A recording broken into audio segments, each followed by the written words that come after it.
وبلغنا رسوله النبي الأمين المكين الكريم ونحن على ذلك لمن الشاهدين والشاکرین والحمد للہ رب العالمین۔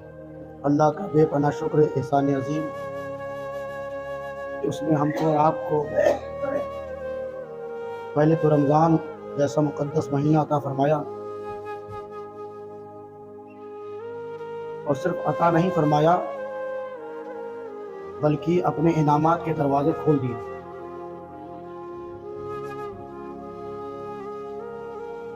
مغفرت عام ہو گئی، نیکیوں میں اضافہ ہونے لگا۔ وہ بھائی جو سال بھر تک مسجد سے دور رہتے تھے، جمعہ آیا کرتے تھے، لیکن اللہ کے فضل سے رمضان میں وہ بھی پنجگانہ نمازی ہو گئے۔ کیوں؟ کیونکہ شیطان بند ہو گیا، شیطان کے نکلنے میں روک لگ گئی، قفل میں بند کر دیا گیا۔ اس لیے ہر جگہ سے مسلمان نکل کر اللہ کی بارگاہ میں حاضر ہونے لگے۔ اور اس کے بعد جب رمضان مکمل ہوا تو اللہ نے عید جیسا تحفہ عطا فرمایا۔ آپ بیدار ہیں نا؟ اللہ تبارک و تعالیٰ فرماتا ہے، اے محبوب آپ فرما دیجئے، قل بفضل اللہ وبرحمتہ وبذالک فلیفرحوا۔ جب اللہ کے فضل اور اس کی رحمت تمہیں نصیب ہو جائے، فبذالک فلیفرحوا، تو کیا کرو؟ خوشیاں مناؤ۔ آج خوشی منانے کا دن ہے کہ نہیں؟ اگر نہیں ہوتا تو نئے کپڑے پہن کر کیوں آتے؟ چہرے میں یہ خوشحالی کیوں نظر نہ آتی؟ آ رہی ہے، اس کا مطلب خوشی کا دن ہے۔ لیکن اسلام نے ہر جگہ ایک طریقہ، ایک دستور سکھایا ہے۔ نہیں، ایسا نہیں ہے کہ خوشی ملے تو اپنے منمانی خوشی مناؤ۔ وہ اور لوگ ہوں گے جو خوشیوں میں اپنے طریقے سے مناتے ہیں، شراب کباب پہ لگ جاتے ہیں، لیکن اسلام خوشی منانے کا طریقہ یہ کہ آپ اٹھیں اور اس دن نہائے دھوئیں، نیا لباس پہنیں، پھر اللہ کی بارگاہ میں حاضر ہوں۔ ہر طریقہ دیا گیا ہے۔ اللہ تبارک و تعالی ہمیں سمجھنے کی توفیق عطا فرمائے۔ خوشی کا دن، لیکن افسوس کا بھی ایک مقام ہے کہ رمضان جیسا مقدس مہینہ ہم سے رخصت۔ اب آئندہ سال اگر زندگی ہماری آپ کی رہی تو نصیب ہوگا۔ رمضان کی بہاریں ویسی رہیں گی، اس کے انعامات ویسی رہیں گے، مسجدوں میں چہل پہل پھر ہوگی، وہ افطاری کے مناظر پھر نظر آئیں گے، لیکن اس کی گارنٹی نہیں کہ ہم رہیں گے، آپ رہیں گے۔ حضرت عمر فاروق اعظم، عید کا دن ہے، نماز پڑھا کر آئے، زاروں قطار رو رہے ہیں۔ وہ فاروق اعظم جن کی ہیبت اور جلال کا یہ عالم ہے کہ اگر زمین کو حکم دیں تو سوکھا ہوا جو زمین سوکھ لے تیل، اگر حکم دیں عمر تو زمین اپنا تیل واپس کر دے۔ زمین کبھی یہ کام کرتی ہے کہ سوکھا ہوا پانی اور تیل واپس کرے؟ لیکن عمر کی جلال کا یہ عالم ہے کہ حکم پاتے ہوئی یہ عالم ہوتا ہے، لیکن وہ عمر ہیں، عید کے دن رو رہے ہیں۔ بیوی نے کہا، آج تو خوشی کا دن ہے، آج تو جشن منانے کا دن ہے، آپ آج بھی رو رہے ہیں؟ کہا ہاں، بات تو تم صحیح کہہ رہی ہو، جشن منانے کا دن ہے، خوشی منانے کا دن ہے، لیکن ان لوگوں کے لیے کہ جن کی نمازیں اللہ نے قبول کری، جن کے روزے، جن کے صدقات، جن کے عطیات، جن کی تہجدیں، جن کے اوقات و وظائف، جن کے صوم و صلات اللہ نے قبول کیے، مجھے نہیں معلوم۔ اور کون کہہ رہا ہے؟ وہ عمر جو عشرہ مبشرہ میں ہیں، جیتے اللہ کے نبی نے جنتی ہونے کی بشارت دے دی۔ وہ عمر کہہ رہے ہیں کہ مجھے نہیں معلوم کہ میرے نماز، میرے روزے اللہ کی بارگاہ میں قبول ہیں کہ نہیں۔ تو پتہ چلا خوشی کا تو موقع ہے، لیکن دعا بھی کرنا ہے کہ اے مالک و مولا، جو رمضان میں ہم سے ٹوٹی پھوٹی عبادتیں رہیں، جو گستاخیاں رہ گئی، کمیاں ہو گئی، مالک و مولا اسے معاف فرما دے، اور عید کے موقع پر ہماری اور آپ کی سب کی مغفرت کا پروانہ ہمیں عطا فرما دے۔ آمین کہیے سوال۔ وہی فاروق اعظم ہے، عید کے دن नबी कायनात की मस्जिद में जा रहे हैं, बीवी से कहने लगे कि जूता ले आओ, जल्दी से जूता पहन लिया जाए। बीवी ने कहा कि जूते की बात करते हैं आप, कई बार पहना है, यहां तक कि आप पहनने के काबिल नहीं हो, इतना जगह से फट गया है कि पहनने के काबिल नहीं। अल्लाह, वो उमर जो 22 लाख मुरब्बा मील का मालिक, अच्छा पहनने के काबिल नहीं तो नंगे पैर चले जा रहे हैं। बीवी ने कहा ये बताइए आप नंगे पैर जाएंगे, लोग क्या सोचेंगे? हम तो ये सोचते हैं कि अगर हमारे कपड़े ऐसे होंगे तो लोग क्या सोचेंगे। कुर्बान जाओ फारूक आजम के जुमले पर।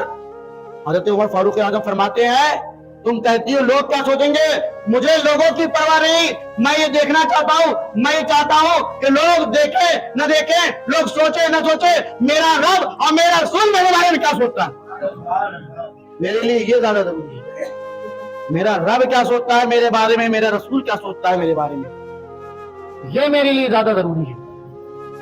ईद का मौका खुशी मनाने का मौका है, इबादत का भी मौका है। नमाजें जिस तरह हम पढ़ते रहे, हमें चाहिए कि जब ईद आ गई है अब वो नमाजी ना बने कि अगले साल फिर हम आए, बल्कि अल्लाह तबारक व तआला हमें उसी तरीके से मस्जिद में आने की तौफीक दे, आमीन कहें। और जब नमाजें लोग पढ़ते हैं ना पंजगाना, अल्लाह बरकत देता है। एक मरतबा अल्लाह के रसूल फरमा रहे थे कि नमाजें पढ़ा करो, अल्लाह को याद किया करो, अल्लाह बरकत देता है। एक साहबी रसूल सोचने लगे बरकत कैसे होती है, बरकत कैसे मिलती है। अचानक उसी महफिल में आपको इस हाजत की जरूरत पड़ी, मैदान की तरफ गए, हाजत के लिए बैठे, एक बिल से एक चूहा निकला, निकलने के बाद वो एक हीरा लेकर आया, लाने के बाद वहां रख दिया। आप हाजत में मसरूफ हैं, इस्तिंजा वगैरह में मसरूफ हैं, फिर गया दूसरा लाया, तीसरा लाया, यहां तक के 15 हीरे ले आया, लाकर रख दिया, चला गया। फारिग होने के बाद वो साहबी रसूल उठे, सारे समेटे और बारगाह मुस्तफा में पहुंचे। घर नहीं पहुंच गए, जब तो मेरे हो गए, अल्लाह के रसूल की बारगाह में पहुंचे कि सरकार से पूछा जाए कि मेरे लिए जायज है कि नहीं, जायज है कि नहीं, जानवर ला के रख गया है, मेरे लिए जायज है कि नहीं। जैसे मुस्तफा की बारगाह में पहुंचे, मुस्तफा जिनको सारी कायनात का इल्म है, अल्लाह ने सब कुछ अता फरमाया है, मेरा नबी बैठे हैं, देखा साहबी रसूल आ रहे हैं, अल्लाह के रसूल मुस्कुराने लगे और इरशाद फरमाया, समझ गए, जान गए अल्लाह तबारक व तआला कैसे नवाजता है, समझ में आ गया कि मेरा रब कैसे नवाजता है। तो ये समझ लीजिए, नमाज आप पढ़ते रहें, ऐसे पढ़ने की कोशिश करें, काम छूटे तो छूट जाए, नमाज न जाने पाए, फिर आपके थोड़े पैसे में भी अल्लाह तबारक व तआला वो बरकत देगा जो लाखों कमाने के बाद भी मुयस्सर नहीं होगी। और एक आखिरी पैगाम इस ईद में और आने वाली सारी ईदों में, अपने साथ साथ अपने घर वालों के साथ साथ गरीबों का भी ख्याल रखें, मिस्कीनों का भी ख्याल रखें। अगर कोई बच्चा यतीम दिखाई दे या कमजोर दिखाई दे तो ये ना हो कि अपने घर वालों को तो दे रहे हैं क्योंकि हमारा लाल है और उसके घर पर कोई देने वाला नहीं है, तो कम से कम हाथ कुशादा करके उसके हाथ में भी कुछ दे दे। तो इस्लाम ये सिखाता है कि खुशी में अपनों का ख्याल रखो, साथ में घरों का भी ख्याल रखो, दूसरों का भी ख्याल रखो। एक यतीम बच्चा बारगाह मुस्तफा में आया, इसका बाप नहीं था, या रसूल अल्लाह बड़ी परेशानी है, एक बहन है, माँ है, बेवा है, बाप नहीं है, 3 दिन से कुछ खाया नहीं, 3 दिन से कोई रोटी का टुकड़ा मुयस्सर नहीं हुआ। या रसूल अल्लाह, मेरे आका ने बिलाल को पहुंचाया, बिलाल जाओ सारे अतवारी मुतहरात के घर जाओ, देखो क्या है। बिलाल पहुंचे, सब जगह पहुंचने के बाद 21 खजूरें मिली। कितनी बोलिए? 21 खजूरें लेकर आए। मुस्तफा ने वो सारी खजूरों को लिया, होना तो ये चाहिए था दे दे, मेरे मुस्तफा ने उसको लेने के बाद अपने मुंह के करीब किया और उस पर दम किया और कहा सुनो, ये 7 तुम्हारी, ये 7 तुम्हारी बहन की और ये तुम्हारी 7 माँ के लिए है। मेरे मुस्तफा अगर चाहते तो 3 दे देते, अल्लाह वो बरकत देता, 3 कभी खत्म ना होती। मेरे मुस्तफा की शान तो वो है कि अगर वो हजरत जाबिर की हांडी में अपना लुआबे दहन डाल दे तो लोग खाते रहे, लेकिन जाबिर की हांडी का सालन खत्म ना होने पाए। ये शान मुस्तफा है। मुस्तफ़ा ने पैगाम दे दिया कि अपने के साथ साथ दूसरे का भी ख्याल रखो। तो ये आपको भी करना है, अपने के साथ साथ अपने अजीज़ो अक़रबा के साथ साथ जो जरूरतमंद दिखाई दे, अब रिश्तेदारी न देखें बल्कि ये देखें कि इस्लामी एतबार से ये हमारा भाई है, ये हमारी बहन है, ये हमारी माँ है, ये हमारी फलां है, उसकी भी मदद करें। जब आप उसकी मदद करेंगे तो अल्लाह तबारक व तआला आपकी मदद करेंगे। ईद खुशियां मनाने का दिन है, ईद जश्न मनाने का दिन है, अल्लाह को राजी करने का दिन है। अगर आप रब को राजी करेंगे तो आपकी दुनिया भी सवरेगी और आखिरत भी सवरेगी। अल्लाह तबारक व तआला हमको समझने की तौफीक अता फरमाए। आइए, वक्त तकरीबन हो रहा है।